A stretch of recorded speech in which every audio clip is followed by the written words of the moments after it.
Хенри Форд уште како млад беше голем ентузијаст и својот прв автомобил го направи во 1896 година, кој за да го изнесе од работилницата каде го склопи, мораше да ја скрши вратата.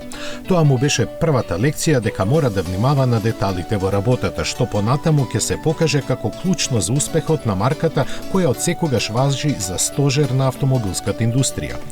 Воден со визијата дека светот мора да застане на тркала, Хенри Форд во 1901 година со туѓи пари ја основа компанијата која го носеше неговото име.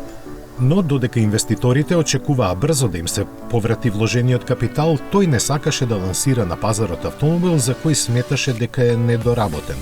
Не помина многу време и тие буквално го набркаа од компанијата, од која малку подоцна настана Кадилак. Хенри сепак остана на своето и набргу го основаше Ford Motor, чие име стана познато ширум Америка, верували или не, со освојувањето на светскиот рекорд во брзина. Само месеци нешто после тоа Ford го испорача својот прв автомобил, собирајќи толку нарачки што едва и можеше да ги исполни.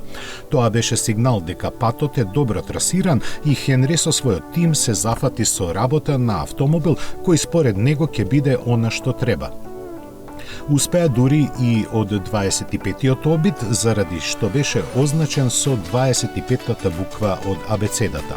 Јасно, зборуваме за Ford Model T, кој за 2 децении беше произведен во 15 милиони примероци, рекорд кој дури во 1972 година го надмина Volkswagen со буба.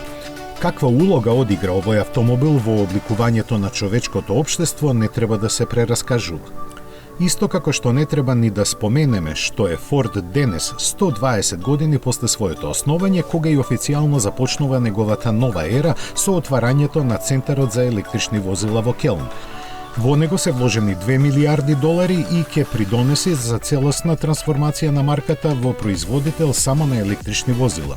Фабриката, која зафаќа површина од 125 хектара, е опремена со нова производствена линија и најсовремени алати. Монтажата на батериите и возилата ќе се врши со високо ниво на автоматизација, а првиот модел кој ќе излегува од неа ќе биде електричниот Експлорер. Во оваа фабрика, која функционира од 1930 година, во моментов работат 14.000 луѓе.